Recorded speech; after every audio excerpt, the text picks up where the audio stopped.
India ഒരു holding together ഫെഡറേഷനാണ്. അപ്പോൾ സ്വാഭാവികമായും അതിനെ ഹോൾഡ് ചെയ്ത് പിടിക്കുന്ന കരങ്ങൾക്ക് ശക്തി കൂടുതലായിരിക്കണം എന്നുള്ളതുകൊണ്ടാണ് കേന്ദ്രത്തിലേക്ക് കൂടുതൽ അധികാരം പോകുന്ന ഒരു സംവിധാനം ഉണ്ടായത്. കേന്ദ്രത്തിന് നേരിട്ട് നിയമനിർമ്മാണ അധികാരവും കേന്ദ്രത്തിന് തന്നെ നിയമനിർവഹണ അധികാരവുമുള്ള, അതായത് എക്സിക്യൂട്ടീവ് ആൻഡ് ലെജിസ്ലേറ്റീവ് പവേഴ്സ് കേന്ദ്രത്തിൻ്റെ കയ്യിൽ ഇരിക്കുന്നതിനെ നമ്മൾ യൂണിയൻ ലിസ്റ്റ് എന്ന് പറയും. സംസ്ഥാനങ്ങൾക്ക് സമാനമായ അധികാരം കിട്ടുന്നതിനെ സ്റ്റേറ്റ് ലിസ്റ്റ് എന്ന് പറയും.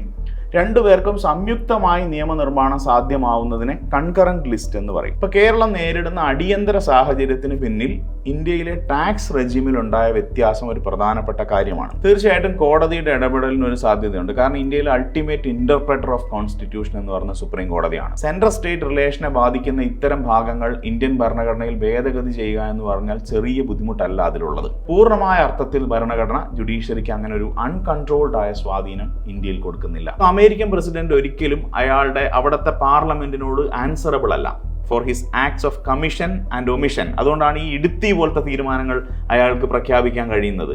നമ്മുടെ പ്രധാനമന്ത്രിക്ക് ആ നിലയിൽ പ്രവർത്തിക്കാൻ കഴിയില്ല. നമുക്ക് സ്റ്റെബിലിറ്റി വേണോ റെസ്പോൺസിബിലിറ്റി വേണോ എന്ന ചോദ്യത്തിൽ ഈ രാജ്യത്തിൻ്റെ സാമൂഹ്യ രാഷ്ട്രീയ യാഥാർത്ഥ്യങ്ങളിൽ നിന്നുകൊണ്ട് നമ്മുടെ ഭരണഘടനാ കർത്താക്കൾ ഉണ്ടാക്കിയ തീരുമാനമാണ് നമുക്കൊരു പാർലമെന്ററി സിസ്റ്റം മതി, അത് കേന്ദ്രത്തിലും സംസ്ഥാനത്തിലും വേണം എന്നുള്ളത്. ഭരണഘടനാ വിദഗ്ധനും അധ്യാപകനുമായ കെ സംഗീതാണ് ദ ക്യൂവിനൊപ്പം ചേരുന്നത്. സ്വാഗതം. ഈ ഭരണഘടനയെക്കുറിച്ച് പറയുമ്പോൾ ഈ ഫെഡറൽ സംവിധാനത്തെക്കുറിച്ചുള്ള ചർച്ച വലിയ തോതിൽ നടന്നു വരികയാണ്. ഈ ഫെഡറൽ സംവിധാനത്തെ തകർക്കുന്ന സമീപനമാണ് കേന്ദ്ര സർക്കാർ സ്വീകരിക്കുന്നത് എന്നുള്ള ചർച്ച ഈ പ്രതിപക്ഷ കക്ഷികൾ ഭരിക്കുന്ന സർക്കാരുകളാണ് പ്രധാനമായും ഉന്നയിക്കുന്നത്. നമുക്ക് കേരള സർക്കാരും ഉന്നയിക്കുന്നുണ്ട് അതേ വിഷയം തന്നെ. എന്താണ് ഭരണഘടനയിൽ ഈ ഫെഡറൽ സംവിധാനം എന്നതുകൊണ്ട് അർത്ഥമാക്കുന്നത്? ഫെഡറൽ സംവിധാനം എന്നതുകൊണ്ട് അത് ആക്ച്വലി അതൊരു ഇന്ത്യൻ സങ്കല്പമല്ല, അല്ലെങ്കിൽ നമുക്ക് മാത്രമായിട്ടുള്ള ഒരു സങ്കല്പമല്ല. ലോകം ഐഡിയൽ ഫെഡറേഷനായിട്ട് കണക്കാക്കുന്നത് അമേരിക്കനെയാണ്. പക്ഷേ എന്ത് പശ്ചാത്തലത്തിലാണ് ഫെഡറേഷനുകൾ രൂപം കൊള്ളുന്നത് എന്ന് പറഞ്ഞതനുസരിച്ച് അതിനെ നമുക്ക് പലതരത്തിൽ തിരിക്കാൻ പറ്റും. അപ്പോൾ അമേരിക്കനെ സംബന്ധിച്ച് ഒരു പൊതുചരിത്രവും ഭാഷയൊക്കെ ഉള്ള ഒരു ജനത, അവർ ഒരുമിച്ച് നിന്ന് ഒരു രാജ്യമായിട്ട് മുന്നോട്ട് പോകാൻ തീരുമാനിക്കുകയാണ് കരാർ അടിസ്ഥാനത്തിൽ. അതായത് അമേരിക്കയിലെ 50 സ്റ്റേറ്റുകൾ ഒരുമിച്ച് വന്ന് അവർ ഒരൊറ്റ യുണൈറ്റഡ് സ്റ്റേറ്റ്സ് ആയി നിൽക്കാൻ തീരുമാനിക്കുന്നു. അപ്പോൾ അതിനെ നമ്മൾ കമ്മിങ് ടുഗദർ ഫെഡറേഷൻ എന്നാണ് പറയാം. അപ്പോൾ അവർ വന്നിട്ട് ഒരു കരാർ എഴുതുന്നു. ഏതെങ്കിലും ഒരു പോയിന്റിൽ ഈ സ്റ്റേറ്റിലെ ജനങ്ങൾ ഇതിൻ്റെ ഭാഗമായി തുടരാൻ ആഗ്രഹിക്കുന്നില്ലെങ്കിൽ അവർക്ക് അവിടെ നിന്ന് പിരിഞ്ഞു പോവാം. ആ രൂപത്തിലാണ് അമേരിക്കയുടെ ഫെഡറേഷൻ വർക്ക് ചെയ്യുന്നത്.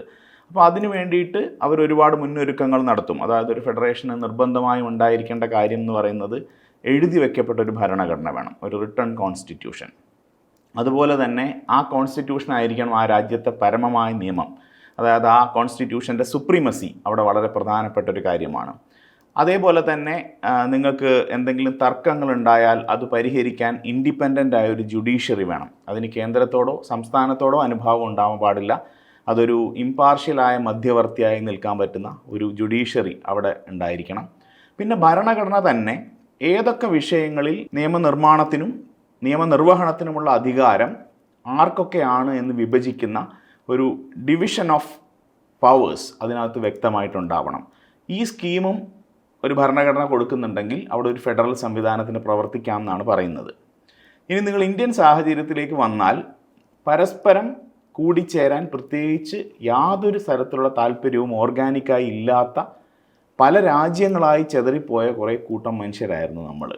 അപ്പോൾ നമ്മളെ സംബന്ധിച്ച് ഈ ജോഗ്രഫിക്കൽ എക്സ്പ്രഷനെ ഇങ്ങനെ ഒന്നിച്ച് കൊണ്ടുവന്നില്ലെങ്കിൽ ഇതിന് സുരക്ഷിതത്വമില്ല, ഇതിന് വിഭവമില്ല, ഇതിനെ നമുക്ക് ഒരുമിച്ച് മുന്നോട്ട് കൊണ്ടുപോകുന്നില്ലെങ്കിൽ ഈ രാജ്യത്തിൻ്റെ ദീർഘകാല അടിസ്ഥാനത്തിലുള്ള നിലനിൽപ്പ് ബാധിക്കപ്പെടും എന്ന തിരിച്ചറിവിൽ നിന്ന് നമ്മൾ എന്ത് ചെയ്യുന്നു, ഒരു സ്ട്രോങ് സെൻറ്റർ ഉണ്ടാക്കി ഈ സ്റ്റേറ്റുകളെ നമ്മൾ ഹോൾഡിംഗ് ടുഗദർ എന്ന രൂപത്തിൽ ചേർത്ത് പിടിച്ചുകൊണ്ട് നമ്മളൊരു സംവിധാനം ഉണ്ടാക്കുന്നു. അപ്പോൾ ഇന്ത്യൻ ഫെഡറേഷൻ്റെ പ്രത്യേകത അത് തന്നെയാണ്. ഇന്ത്യ ഒരു ഹോൾഡിംഗ് ടുഗദർ ഫെഡറേഷനാണ്. അപ്പോൾ സ്വാഭാവികമായും അതിനെ ഹോൾഡ് ചെയ്ത് പിടിക്കുന്ന കരങ്ങൾക്ക് ശക്തി കൂടുതലായിരിക്കണം എന്നുള്ളതുകൊണ്ടാണ് കേന്ദ്രത്തിലേക്ക് കൂടുതൽ അധികാരം പോകുന്ന ഒരു സംവിധാനം ഉണ്ടായത്.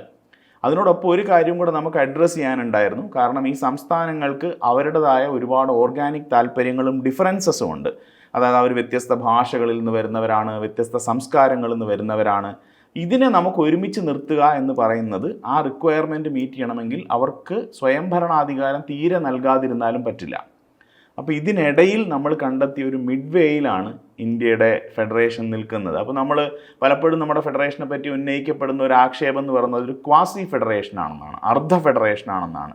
ക്വാസി ഫെഡറേഷൻ എന്ന് പറയുന്നതിനേക്കാൾ ഇന്ത്യയുടെ സാമൂഹ്യ രാഷ്ട്രീയ യാഥാർത്ഥ്യങ്ങളിൽ നമ്മൾ ഉണ്ടാക്കിയെടുത്ത നമ്മളുടേതായ ഒരു ഫെഡറൽ സങ്കല്പമാണ് ഇന്ത്യയിൽ നിലനിൽക്കുന്നതെന്ന് വേണം മനസ്സിലാക്കാൻ. ഈ നമ്മുടേതായിട്ടുള്ള ഒരു ഫെഡറൽ സംവിധാനം എന്ന് പറയുമ്പോൾ അതിൽ നിർവഹിച്ചിരിക്കുന്ന രീതികളുണ്ട്. അത് യൂണിയൻ സർക്കാർ, സംസ്ഥാന സർക്കാർ എന്നിവ തമ്മിലുള്ള ആ ഒരു വിഭജനം, അതിനെ ഏത് തരത്തിലാണ് ഭരണഘടന നിർവചിച്ചിരിക്കുന്നത്? അതായത് ഇന്ത്യൻ ഭരണഘടനയ്ക്ക് അതിന് സ്പെസിഫിക്കായി ഷെഡ്യൂൾ 7 എന്ന് പറയുന്ന ഒരു പട്ടിക നമ്മൾ തയ്യാറാക്കിയിട്ടുണ്ട്. അതിൽ നമ്മൾ 3 ലിസ്റ്റുകളാണ് കാണുന്നത്. 3 ലിസ്റ്റുകൾ കാണാൻ പറ്റും. അതായത് കേന്ദ്രത്തിന് നേരിട്ട് നിയമനിർമ്മാണ അധികാരവും കേന്ദ്രത്തിന് തന്നെ നിയമനിർവഹണ അധികാരവുമുള്ള, അതായത് എക്സിക്യൂട്ടീവ് ആൻഡ് ലെജിസ്ലേറ്റീവ് പവേഴ്സ് കേന്ദ്രത്തിൻ്റെ കയ്യിലിരിക്കുന്നതിനെ നമ്മൾ യൂണിയൻ ലിസ്റ്റ് എന്ന് പറയും. സംസ്ഥാനങ്ങൾക്ക് സമാനമായ അധികാരം കിട്ടുന്നതിനെ സ്റ്റേറ്റ് ലിസ്റ്റ് എന്ന് പറയും. രണ്ടുപേർക്കും സംയുക്തമായി നിയമനിർമ്മാണം സാധ്യമാവുന്നതിനെ കൺകറൻറ്റ് ലിസ്റ്റ് എന്ന് പറയും. അപ്പോൾ ഇന്ത്യൻ സാഹചര്യത്തിലുള്ള ഒരു പ്രശ്നം എന്ന് പറഞ്ഞാൽ, ലോകത്ത് നമ്മളെപ്പോഴും ഫെഡറൽ സിസ്റ്റം ആകുമ്പോൾ സ്റ്റേറ്റുകളുടെ പ്രാധാന്യം ഉറപ്പിക്കാൻ നമ്മൾ ചെയ്യുന്നത്, നിങ്ങൾക്കൊരു കൺകറൻറ്റ് ലിസ്റ്റ് ഉണ്ടെങ്കിൽ അതിനകത്തെ സുപ്രീമസി എന്ന് പറയുന്നത് സംസ്ഥാനങ്ങൾക്ക് വിട്ടുകൊടുക്കുക എന്നുള്ളതാണ്. പക്ഷേ ഞാൻ മുമ്പേ പറഞ്ഞ പ്രത്യേക സാഹചര്യത്തിൽ ഇന്ത്യയിൽ ഈ കൺകറൻറ്റ് ലിസ്റ്റിൻ്റെ അധികാരവും കേന്ദ്ര ഗവൺമെൻറ്റിൻ്റെ കയ്യിലാണ്. അതായത് ഇപ്പോൾ വിദ്യാഭ്യാസം ഒരു ഉദാഹരണമായിട്ട് എടുക്കാം. സംസ്ഥാനങ്ങൾക്ക് അവരുടെ നിയമം ആവാം, കേന്ദ്രത്തിന് അവരുടെ നിയമം ആവാം. ഏതെങ്കിലും ഒരു പോയിന്റിൽ ഇത് തമ്മിലൊരു താല്പര്യ ഭിന്നത വന്നാൽ, ഒരു കോൺഫ്ലിക്റ്റ് ഓഫ് ഇൻട്രസ്റ്റ് വന്നാൽ, എന്താണോ കേന്ദ്ര നിയമം പറയുന്നത് അത് നടപ്പാക്കാനേ നമുക്ക് സാധിക്കൂ. അപ്പോൾ അവരുടെ സുപ്രീമസി അവിടെ പ്രകടമായിട്ടുണ്ട്. അപ്പോൾ അതും കൂടെ വരുമ്പോഴേക്കും ഇന്ത്യയുടെ കേന്ദ്ര ഗവൺമെൻറ് എന്ന് പറയുന്നത് കുറച്ചും കൂടെ സുശക്തമായൊരു സംവിധാനമായിട്ട് മാറുന്നുണ്ട്. അപ്പോൾ ഈ ഫെഡറലിസത്തിനെ കുറിച്ച് പറയുമ്പോൾ ആ ചർച്ചകളുടെ കാരണമായി വരുന്നത് തന്നെ ഇപ്പം കേരളത്തിൻ്റെ ഒരു സാഹചര്യത്തിലാണെങ്കിൽ ഇപ്പോൾ സംസ്ഥാനത്തിന് കാര്യമായ കേന്ദ്ര വിഹിതം, ധനകാര്യ വിഹിതം കിട്ടുന്നില്ല എന്നുള്ളൊരു പരാതി അത് കുറച്ച് കാലങ്ങളായിട്ട് തന്നെ സംസ്ഥാനം ഉന്നയിക്കുന്നുണ്ട് നമ്മുടെ സാമ്പത്തിക സ്ഥിതിയുമായി ബന്ധപ്പെട്ട് വരുന്ന ചർച്ചകളിൽ.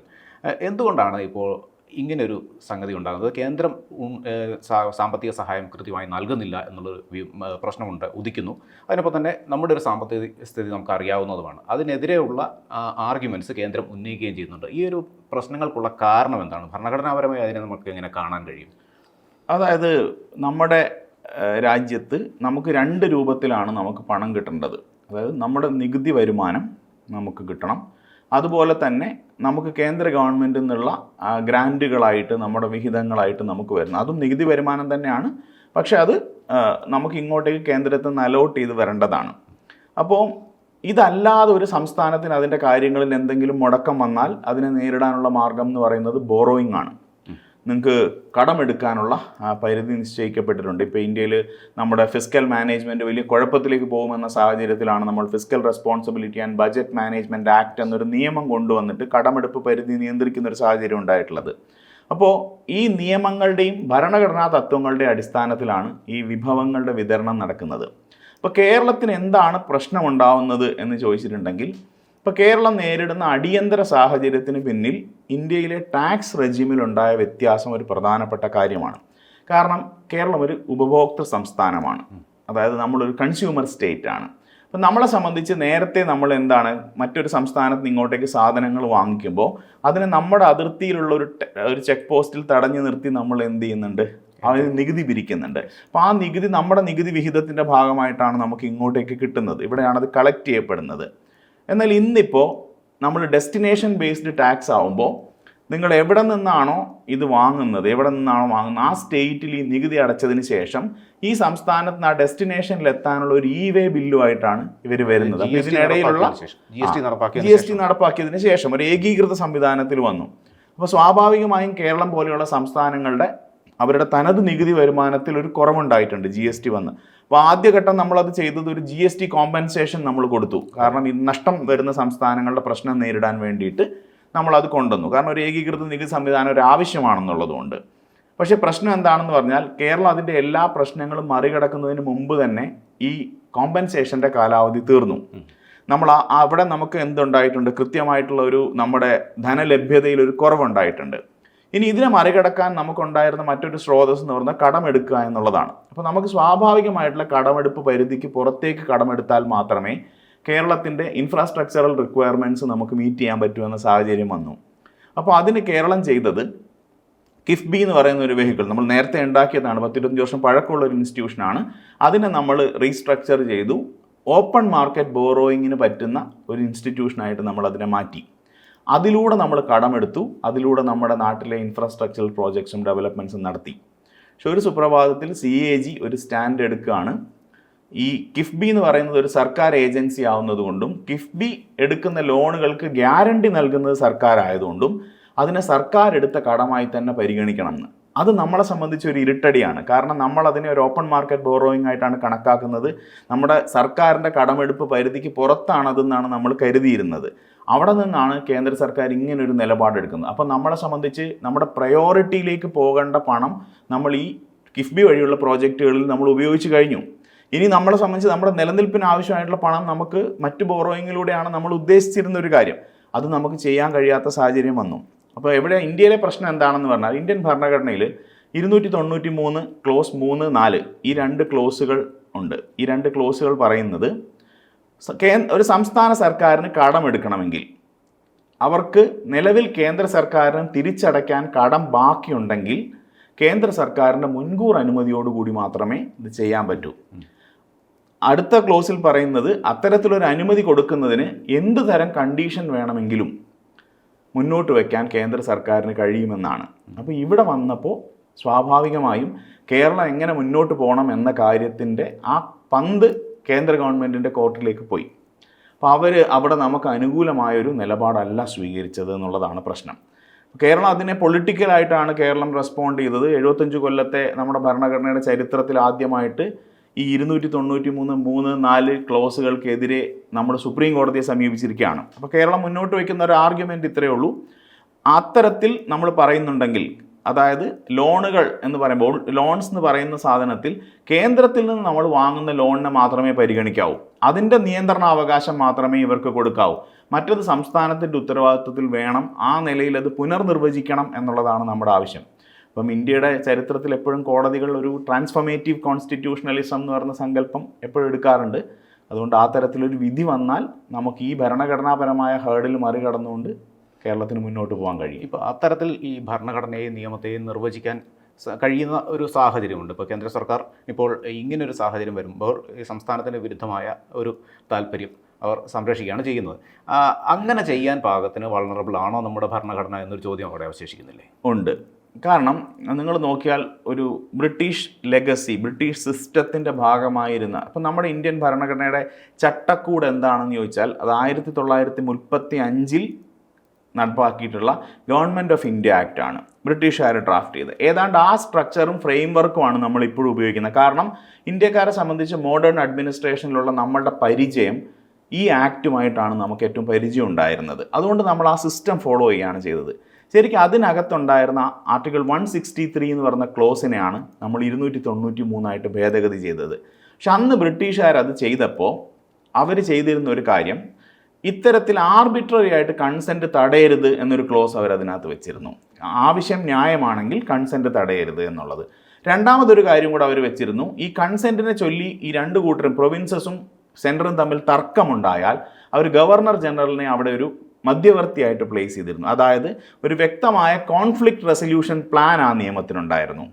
ഇങ്ങോട്ടേക്ക് വന്നപ്പോൾ ഗോപാലസ്വാമി അയ്യങ്കാർ എന്ന് പറയുന്ന ഇന്ത്യയിൽ അന്ന് കോൺസ്റ്റിറ്റ്യൂന്റ് അസംബ്ലിയിൽ ഉണ്ടായിരുന്ന ഒരു വെറ്ററൻ സിവിൽ സർവൻറ്റ്, വളരെ എക്സ്പീരിയൻസ്ഡ് ആയ അദ്ദേഹം പറഞ്ഞു, ഇത്തരത്തിലൊരു കോൺഫ്ലിക്റ്റ് റെസൊല്യൂഷൻ മെക്കാനിസത്തിൻ്റെ റിക്വയർമെൻറ്റ് വരുന്നത് നമ്മുടെ രാജ്യത്തെ പ്രൊവിൻസസിലും ഇവിടെയും 2 തരം സർക്കാരുകളുള്ളതുകൊണ്ടാണ്. അതായത് ഒരു ഫോറിൻ ഗവൺമെൻറ്റിനെ കൺവിൻസ് ചെയ്യേണ്ട സാഹചര്യം ഒരു നാഷണൽ ഗവൺമെൻറ്റിന് വരുന്നു.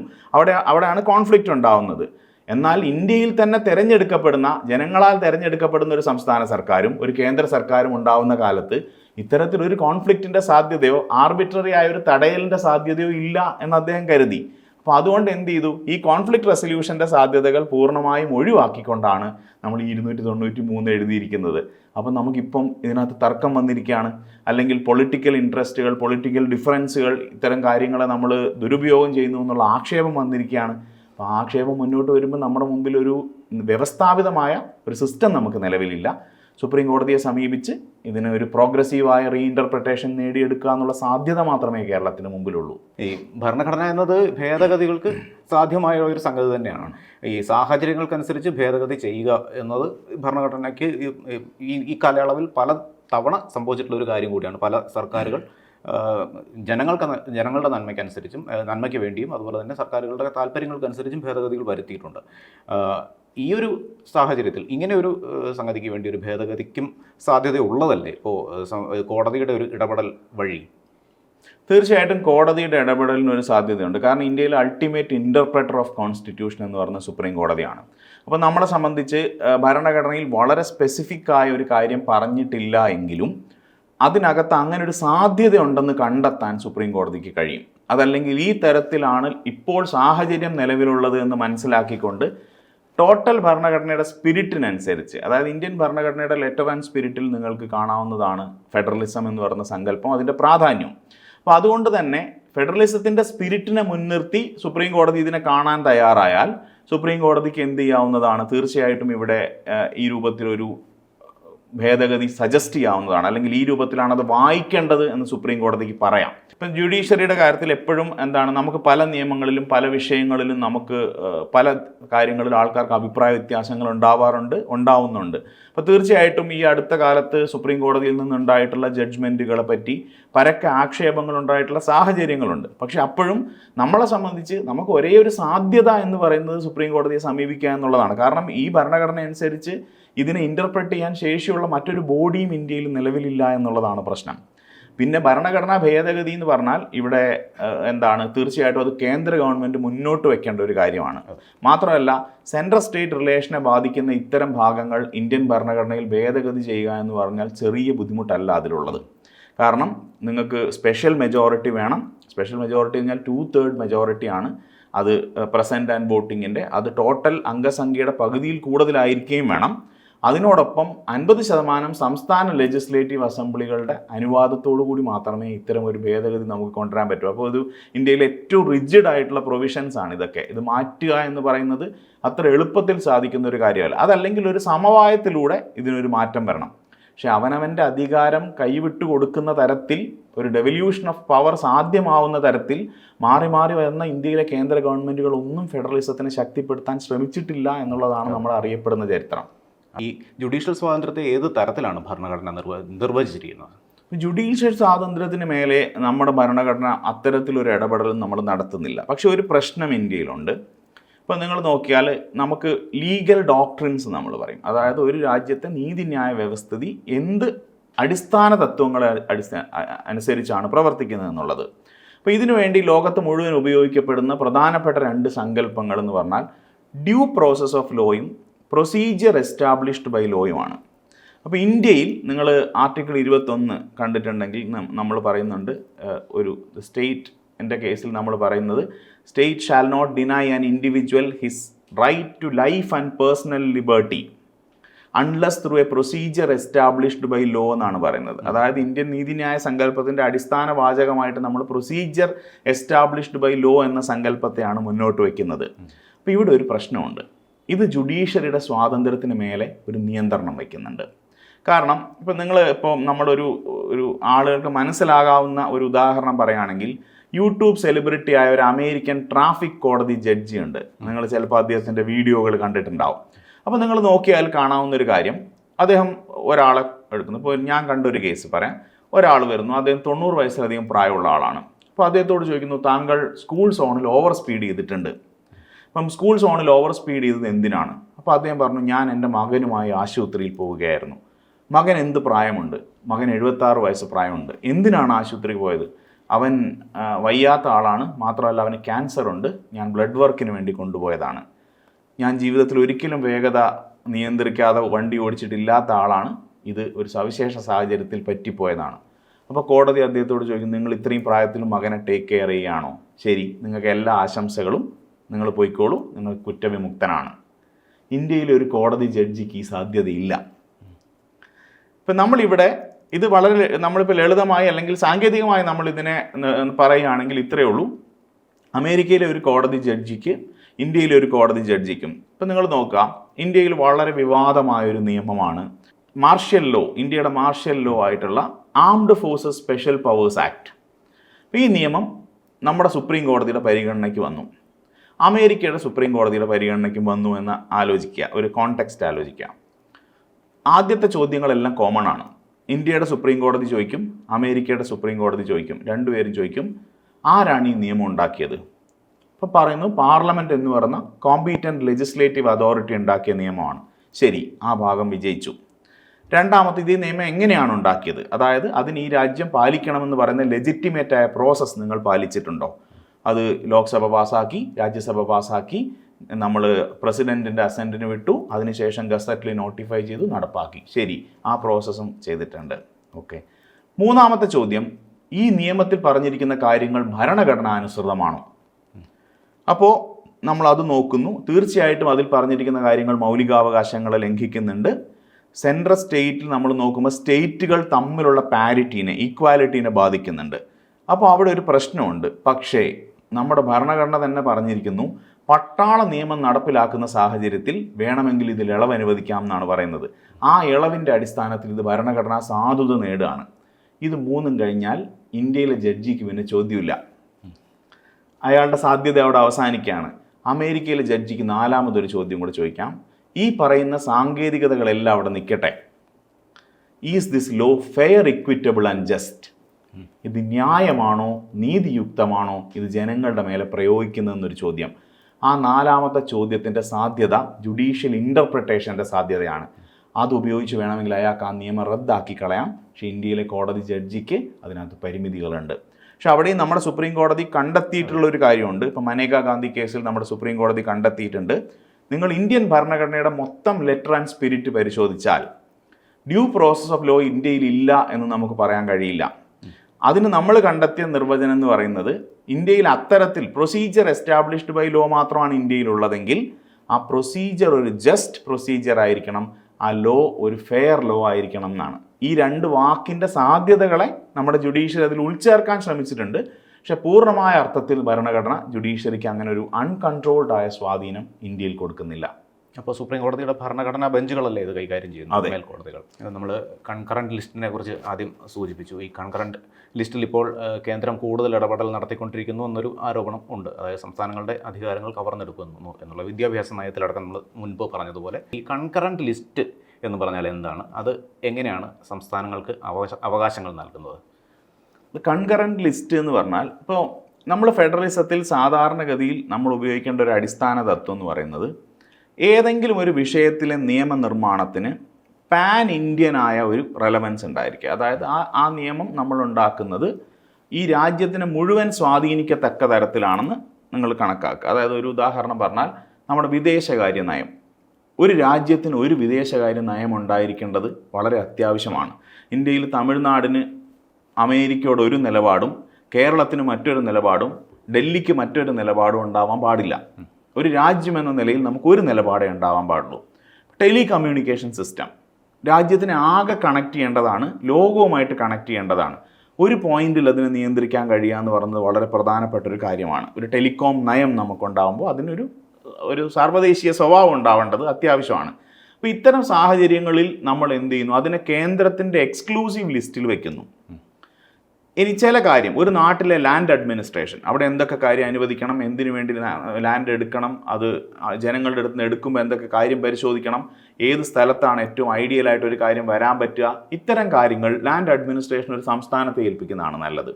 അതേപോലെ തന്നെ അവിടുത്തെ ജനങ്ങളുടെ ഏറ്റവും അടിസ്ഥാനപരമായ ലോ ആൻഡ് ഓർഡർ മെയിൻ്റനൻസ് ആ സംസ്ഥാനത്തെ ഏൽപ്പിക്കുന്നതാണ് നല്ലത്. അല്ലെങ്കിൽ കേന്ദ്രവുമായിട്ട് അവർക്ക് തർക്കങ്ങളുണ്ടാവും, അവിടുത്തെ സംസ്കാരം മനസ്സിലാവാത്തൊരു കേന്ദ്രീകൃത സംവിധാനം ചിലപ്പോൾ നന്നായി പ്രവർത്തിച്ചോളണം എന്നില്ല. അതുകൊണ്ട് പോലീസിങ് നമ്മൾ സംസ്ഥാനത്തിന് എക്സ്ക്ലൂസീവായിട്ട് കൊടുത്തിട്ടുണ്ട്. എന്നാൽ ചില വിഷയങ്ങളിൽ കേന്ദ്രത്തിനും സംസ്ഥാനത്തിനും താല്പര്യങ്ങളുണ്ടാവും. ഒരു കേന്ദ്ര നയത്തിൻ്റെയും സംസ്ഥാന നയത്തിൻ്റെയും ആവശ്യം ഉണ്ടാവും. അത്തരം വിഷയങ്ങളെ നേരിടാൻ വേണ്ടി നമ്മൾ ഓസ്ട്രേലിയൻ ഭരണഘടനയിൽ നിന്ന് കടമെടുത്തൊരു സങ്കല്പമാണ് കൺകറൻറ്റ് ലിസ്റ്റ്. അതായത് ആ ലിസ്റ്റിൽ എഴുതിയിരിക്കുന്ന വിഷയങ്ങളിൽ സംസ്ഥാന നിയമസഭകൾക്കും പാർലമെൻറ്റിനും ഒരേ സമയം നിയമ നിർമ്മാണ അധികാരമുണ്ട്. പക്ഷേ ഇന്ത്യൻ സാഹചര്യത്തിൽ പറ്റിയൊരു കാര്യം എന്താണെന്ന് പറഞ്ഞാൽ, കേന്ദ്ര സർക്കാർ ഒരു നിയമം കൊണ്ടുവന്നാൽ ആ നിയമത്തെ അനുസരിക്കേണ്ട ബാധ്യത സംസ്ഥാന സർക്കാരുകൾക്ക് വെച്ചു. സാധാരണ ഒരു ഫെഡറൽ രാജ്യം ചെയ്യുന്നത് കൺകറൻറ്റ് ലിസ്റ്റിനുമേലുള്ള ഫൈനാലിറ്റി എന്ന് പറയുന്നത് സംസ്ഥാനങ്ങൾക്ക് വിട്ടുകൊടുക്കുക എന്നുള്ളതാണ്. അതാണ് ഒരു ഫെഡറൽ സങ്കല്പം ഉദ്ദേശിക്കുന്നത്. പക്ഷെ നമ്മുടെ രാജ്യത്ത് നമ്മൾ അത് ചെയ്തില്ല. മാത്രമല്ല 42ാം ഭരണഘടനാ ഭേദഗതിയിലൂടെ ഇന്ത്യ വളരെ പ്രധാനപ്പെട്ട 5 കാര്യങ്ങൾ കൂടെ ഇതിലേക്ക് അഡീഷണലായിട്ട് എഴുതി ചേർത്തു. അതായത് സംസ്ഥാനങ്ങളിൽ നിന്ന് എടുത്തിട്ട് ഇതിലേക്ക് മാറ്റി എഴുതി വെച്ചു. അപ്പോൾ അതെന്ത് ചെയ്തിട്ടുണ്ട്? ഇപ്പോൾ നമ്മൾ കാണുന്ന മാൻ ആനിമൽ കോൺഫ്ലിക്റ്റിൻ്റെ പ്രശ്നങ്ങൾ, അപ്പോൾ വൈൽഡ് ലൈഫും എൻവയോൺമെൻറ്റും കേന്ദ്രത്തിനും കൂടെ നിയന്ത്രണമുള്ള സ്ഥലത്തേക്ക് പോവുകയും അതിനൊരു ബ്ലാങ്കറ്റഡ് ആയ നിയമം കേന്ദ്രം കൊണ്ടുവരുമ്പോൾ അതിൻ്റെ റീജിയണൽ അഡ്മിനിസ്ട്രേഷൻ സംസ്ഥാനങ്ങൾക്ക് ഒരുപാട് പരിമിതികൾ ഉണ്ടാവുകയും ചെയ്യുന്നത് വളരെ ഗുരുതരമായൊരു പ്രശ്നമാണ് അതിനകത്തുള്ള. അപ്പോൾ അത്തരം കാര്യങ്ങൾ നമുക്ക് നഷ്ടപ്പെട്ടു പോവുകയും ചെയ്തിട്ടുണ്ട്. അപ്പോൾ അതൊരു സെൻട്രലൈസിങ് ടെൻഡൻസീനെ കാണിക്കുന്നുണ്ട് ഇന്ത്യൻ സാഹചര്യത്തിൽ. ഇപ്പോൾ ഒരു രാജ്യം ഒരു തെരഞ്ഞെടുപ്പ് എന്നുള്ള നയമൊക്കെ കേന്ദ്ര സർക്കാർ കൊണ്ടുവരികയാണ്. ഇപ്പോൾ ഈ തെരഞ്ഞെടുപ്പുകൾ ഇങ്ങനെ ഏകീകരിക്കുന്നു, അല്ലെങ്കിൽ ഏകീകരണം എന്നുള്ളത് ഇപ്പോൾ കേന്ദ്ര സർക്കാരിൻ്റെ ഒരു നയമായി കൊണ്ടുവന്നിരിക്കുകയാണ്. പല കാര്യങ്ങളിലും ഒരു ഏകദാനത കൊണ്ടുവരിക എന്നുള്ളത് നമ്മുടെ ഒരു അടിസ്ഥാനപരമായിട്ടുള്ള ആശയം എന്ന് പറയുന്നത്. ഭരണഘടന പോലും നിൽക്കുന്നത് ഈ വൈവിധ്യത്തിൽ, അതായത് നാനാത്വത്തിൽ ഏകത്വം എന്നൊരു തത്വത്തിൽ അധിഷ്ഠിതമായിട്ടാണ് നമ്മളുടെ ഒരു രാജ്യത്തിൻ്റെ ഒരു സ്ട്രക്ചർ തന്നെ നിൽക്കുന്നത്. അതിനെ വിരുദ്ധമായിട്ട് ഇങ്ങനെ ഒരു സംഗതി കൊണ്ടുവരുമ്പോൾ അതിനെ ഭരണഘടനാപരമായിട്ട് നമുക്കതിന് എങ്ങനെ കാണാൻ കഴിയും? അത് ഭരണഘടനയ്ക്ക് വിരുദ്ധമാണോ അങ്ങനെ ഒരു സംഗതി വരുന്നത്? അത് നിലവിൽ നമ്മുടെ എഴുതി വെക്കപ്പെട്ട ഭരണഘടനയുടെ സങ്കല്പങ്ങൾക്ക് എതിരാണത്. കാരണം കേന്ദ്രത്തിലും സംസ്ഥാനത്തിലും ഒരു പാർലമെൻ്ററി ജനാധിപത്യ സംവിധാനമാണ് നമ്മുടെ ഭരണഘടന വിഭാവനം ചെയ്തിരിക്കുന്നത്. പിന്നെ ഒരു കാര്യം, ഇത് ചിന്തിക്കാതെ എടുത്ത ഒരു തീരുമാനമല്ല. ഇപ്പോൾ ഒരു നിങ്ങളത് മനസ്സിലാക്കേണ്ട ഒരു കാര്യം, നമ്മുടെ മുമ്പിൽ അന്നുണ്ടായിരുന്ന മോഡലുകളുണ്ട്, ലോകത്തെ പ്രൂവ് ചെയ്യപ്പെട്ട മോഡലുകൾ. ഒന്ന് ബ്രിട്ടീഷ് സിസ്റ്റം, ലോകത്ത് പല സ്ഥലങ്ങളിലും ഫോളോ ചെയ്യുന്ന വെസ്റ്റ്മിൻസ്റ്റർ മോഡൽ എന്ന് പറയുന്ന നമ്മൾ ഉപയോഗിക്കുന്ന പാർലമെൻ്ററി സിസ്റ്റമാണ്. പിന്നെ നമ്മുടെ മുമ്പിലുണ്ടായിരുന്നത് അമേരിക്ക ഉപയോഗിക്കുന്ന പ്രസിഡൻഷ്യൽ സിസ്റ്റമാണ്. ഓക്കെ, അപ്പോൾ ഈ 2 സംവിധാനങ്ങൾ തമ്മിലുള്ള അടിസ്ഥാനപരമായ വ്യത്യാസം, ഒരു പ്രസിഡൻഷ്യൽ സിസ്റ്റത്തിൽ നിങ്ങൾ ഒരിക്കൽ നിങ്ങളുടെ ഈ എക്സിക്യൂട്ടീവ് ഹെഡിനെ തിരഞ്ഞെടുത്തു കഴിഞ്ഞാൽ ഇംപീച്ച്മെൻറ്റ് എന്ന് പറയുന്ന ഒരു നിയർ ഇമ്പോസിബിളായ സാധ്യതയല്ലാതെ അയാളെ നീക്കം ചെയ്യാനോ അയാളെ റെസ്പോൺസിബിൾ ആക്കാനോ അയാളെ ആൻസറബിൾ ആക്കാനോ മറ്റൊരു വഴിയും നിങ്ങളുടെ മുമ്പിലില്ല. അപ്പോൾ നിങ്ങൾക്ക് സ്റ്റേബിളായ ഒരു ഗവൺമെൻറ്റിനെ കിട്ടും. അതായത് ഒരിക്കൽ തിരഞ്ഞെടുക്കപ്പെട്ടാൽ കാലാവധി പൂർത്തിയാക്കുമെന്ന് ഉറപ്പുള്ള ഒരു സ്റ്റേബിൾ ഗവൺമെൻറ്റിനെയാണ് അമേരിക്ക സൃഷ്ടിക്കുന്നത്. ഇന്ത്യൻ സാഹചര്യത്തിൽ പലതരം താല്പര്യങ്ങളും താല്പര്യ സംഘർഷങ്ങളുമുള്ള നേഷനുകളുടെ ഒരു കൂടിച്ചേരലായ ഒരു രാജ്യം എന്ന നിലയിൽ നമ്മുടെ സാധ്യത സ്റ്റേബിളായ ഒരു ഗവൺമെൻറ്റിനേക്കാൾ റെസ്പോൺസിബിളായ ഒരു ഗവൺമെൻറ്റിനാണ്. നോക്കൂ, അമേരിക്കൻ പ്രസിഡന്റ് ഒരിക്കലും അവിടുത്തെ പാർലമെൻറ്റിനോട് ആൻസറബിൾ അല്ല for his acts of commission and omission. അതുകൊണ്ടാണ് ഈ ഇടുത്തി പോലത്തെ തീരുമാനങ്ങൾ അയാൾക്ക് പ്രഖ്യാപിക്കാൻ കഴിയുന്നത്. നമ്മുടെ പ്രധാനമന്ത്രിക്ക് ആ നിലയിൽ പ്രവർത്തിക്കാൻ കഴിയില്ല. കാരണം അദ്ദേഹം പാർലമെൻറ്റിൽ നിന്ന് വന്ന് പാർലമെൻറ്റിലേക്ക് മടങ്ങേണ്ട ആളാണ്. ലെജിസ്ലേച്ചറിൻ്റെ ഭാഗമായ ജനങ്ങളാൽ തിരഞ്ഞെടുക്കപ്പെട്ട ഒരാളെയാണ് നമ്മൾ എക്സിക്യൂട്ടീവിൻ്റെ ചുമതല ഏൽപ്പിച്ചിരിക്കുന്നത്. അവിടെ അദ്ദേഹം ചെയ്യുന്ന കാര്യങ്ങൾക്ക്, ചെയ്യാതിരിക്കുന്ന കാര്യങ്ങൾക്ക് അദ്ദേഹം വർഷത്തിൽ 3 തവണയെങ്കിലും പാർലമെൻറ്റിൽ വന്ന് ജനങ്ങളുടെ ചോദ്യങ്ങൾക്ക്, ജനപ്രതിനിധികളിലൂടെ ചോദിക്കുന്ന ചോദ്യങ്ങൾക്ക് മറുപടി പറയേണ്ടതായിട്ട് വരും. അപ്പം നമുക്ക് സ്റ്റെബിലിറ്റി വേണോ റെസ്പോൺസിബിലിറ്റി വേണോ എന്ന ചോദ്യത്തിൽ ഈ രാജ്യത്തിൻ്റെ സാമൂഹ്യ രാഷ്ട്രീയ യാഥാർത്ഥ്യങ്ങളിൽ നിന്നുകൊണ്ട് നമ്മുടെ ഭരണഘടനാകർത്താക്കൾ ഉണ്ടാക്കിയ തീരുമാനമാണ് നമുക്കൊരു പാർലമെൻ്ററി സിസ്റ്റം മതി, അത് കേന്ദ്രത്തിലും സംസ്ഥാനത്തിലും വേണം എന്നുള്ളത്. അപ്പോൾ അതിനെ സത്യത്തിൽ നമ്മൾ അട്ടിമറിക്കുകയാണ് നമ്മളിതിനെ ഒന്നാക്കുമ്പോൾ. ഈ ഭരണഘടന, ധാർമ്മികത, പൊതുധാർമ്മികത, ഇങ്ങനെയുള്ള ചർച്ചകളൊക്കെ ഉണ്ടാവാറുണ്ട്. ഇത് വളരെ സൗകര്യപൂർവ്വം മാനിപ്പുലേറ്റ് ചെയ്യാവുന്ന ഒരു സംഗതിയായി രാഷ്ട്രീയ കക്ഷികൾ കാണുന്നുണ്ട്. അതിനെ ഈ ഭരണഘടനയുടെ ഒരു കാഴ്ചപ്പാടിൽ എങ്ങനെയാണ് അതിനെ നോക്കിക്കാണാൻ കഴിയുക? അത് വളരെ ശരിക്കും മനസ്സിലാക്കാൻ പ്രയാസമുള്ളൊരു സങ്കല്പമാണ്. കാരണം ഭരണഘടന സാമൂഹ്യ നീതിയുടെ ഭാഷയാണ് സംസാരിക്കുന്നത്. മനസ്സിലാക്കാൻ ഏറ്റവും ബുദ്ധിമുട്ടുള്ള ഒരു ഭാഷയാണ് സാമൂഹ്യ നീതിയുടെ ഭാഷ. ഇപ്പോൾ ലളിതമായി പറഞ്ഞാൽ ഇന്ത്യ ഒരു ജനാധിപത്യ രാജ്യമാണ് എന്ന് പറയുമ്പോൾ ഉടനെ നിങ്ങൾ നോക്കുക, നമ്മുടെ പാഠപുസ്തക നിർവചനം എന്താ പറയുന്നത്? എന്താണ് ജനാധിപത്യം എന്ന് ചോദിച്ചാൽ നമ്മുടെ പാഠപുസ്തകം ഉടനെ പറയുന്നത് it is the government of the people, by the people and for the people എന്നാണ്. അപ്പോൾ ജനാധിപത്യത്തെ നിങ്ങളിൽ നിന്ന് ബാഹ്യമായൊരു സങ്കല്പമായിട്ടാണ് അത് നിർവചിച്ചിരിക്കുന്നതെന്ന് മനസ്സിലാക്കണം. അതായത് ജനാധിപത്യം എന്ന് പറഞ്ഞാൽ സർക്കാരുമായി ബന്ധപ്പെട്ട എന്തോ എന്നാണ് ഇവിടുത്തെ മനുഷ്യൻ മനസ്സിലാക്കുന്നത്. അങ്ങനെയല്ല. നിങ്ങളുടെ രാജ്യത്തിലെ ഏറ്റവും ചെറിയ യൂണിറ്റായ കുടുംബത്തിൽ തുടങ്ങേണ്ടതാണ് ജനാധിപത്യം. അതൊരു ജീവിത മൂല്യമാണ്. അപ്പോൾ നമ്മുടെ നാട്ടിൽ പക്ഷേ പൊതുധാർമ്മികത അങ്ങനെയാണോ? അച്ഛൻ എന്താണോ പറയുന്നത് അതനുസരിച്ച് മുന്നോട്ട് പോവുക എന്ന് പറയുന്നത് പാട്രിയാർക്കിയാണ്, ജനാധിപത്യമല്ല. അപ്പോൾ ജനാധിപത്യ മൂല്യങ്ങൾ ആണ് ഭരണഘടന മുമ്പോട്ട് വയ്ക്കുന്നതെങ്കിൽ ഒരു കുടുംബത്തിലും എല്ലാവരുടെ അഭിപ്രായം തേടണമെന്നും എല്ലാവരുടെ അഭിപ്രായത്തിനനുസരിച്ച് തീരുമാനമെടുക്കണമെന്നും കുട്ടിയാണെങ്കിലും അയാളുടെ താല്പര്യങ്ങൾ തീരെ നമുക്ക് തള്ളിക്കളയാൻ പാടില്ല എന്നും എന്ത് ചെയ്യുന്നുണ്ട്, ഒരു ജനാധിപത്യ രാജ്യമായിട്ട് നമ്മളെ വിഭാവനം ചെയ്യുമ്പോൾ നമ്മുടെ ഭരണഘടന സങ്കല്പിച്ചിട്ടുണ്ട്. അല്ലെങ്കിൽ ഈ ഇവിടുത്തെ ഒരു പോക്കറ്റ് റോഡിൽ നിന്ന് മെയിൻ റോഡിലേക്ക് കയറാൻ പോകുന്ന ഒരു മനുഷ്യൻ, അയാളോട് ഒരു കുറ്റവാളിയെ പോലെയാണ് നമ്മൾ പെരുമാറുന്നത്. ഒരു ജനാധിപത്യ രാജ്യത്തിൽ ഏറ്റവും അടിസ്ഥാനപരമായിട്ട് വേണ്ടത് കൺസേൺ ഫോർ ദ അതർ എന്നാണ്. അപ്പോൾ കൺസേൺ ഫോർ ദ അതർ എന്ന് പറഞ്ഞാൽ നിങ്ങൾ ആദ്യം കാണുന്ന വണ്ടിക്കാരൻ നിർത്തിയിട്ട് അയാളെ ഈ മെയിൻ റോഡിൽ പ്രവേശിക്കാൻ അനുവദിക്കണം. അതായത് നിങ്ങൾ വാഹനം ഓടിക്കുമ്പോൾ, നിങ്ങളുടെ കുടുംബത്തിനകത്ത് പെരുമാറുമ്പോൾ, നിങ്ങളുടെ വിദ്യാലയത്തിൽ പെരുമാറുമ്പോൾ, നിങ്ങളൊരു അധ്യാപകനാണെങ്കിൽ അവിടെ എല്ലാം നിങ്ങളെ നയിക്കേണ്ട ഭരണഘടനാ മൂല്യം, കോൺസ്റ്റിറ്റ്യൂഷണൽ മൊറാലിറ്റിയാണ് ജനാധിപത്യം എന്ന് പറയുന്നത്. പക്ഷെ നമുക്കത് എത്രമാത്രം മറ്റ് ഇൻസ്റ്റിറ്റ്യൂഷൻസിലേക്ക് വ്യാപിപ്പിക്കാൻ പറ്റിയിട്ടുണ്ട്, അത് വളരെയധികം നമ്മൾ ആലോചിക്കേണ്ടതാണ്. നമ്മൾ പൊതു ധാർമ്മികതയ്ക്കാണ് കൂടുതൽ പ്രാധാന്യം നൽകുന്നത്. അതിനെ പലപ്പോഴും ഡിഫൈൻ ചെയ്തിരിക്കുന്നത് നമ്മുടെ മതവിശ്വാസങ്ങളാണ്.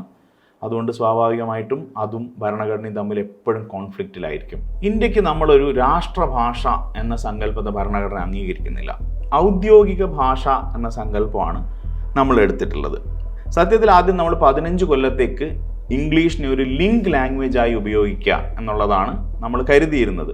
പക്ഷെ പിന്നീട് നമുക്ക് മനസ്സിലായി 15 കൊല്ലം എന്ന് പറഞ്ഞ കാലാവധിക്കുള്ളിൽ ഇന്ത്യക്ക് ഒരു ഏകീകൃത ഭാഷയിലേക്ക് പോകാനുള്ള യാതൊരു സാധ്യതയും നിലവിലില്ല എന്നുള്ളത്.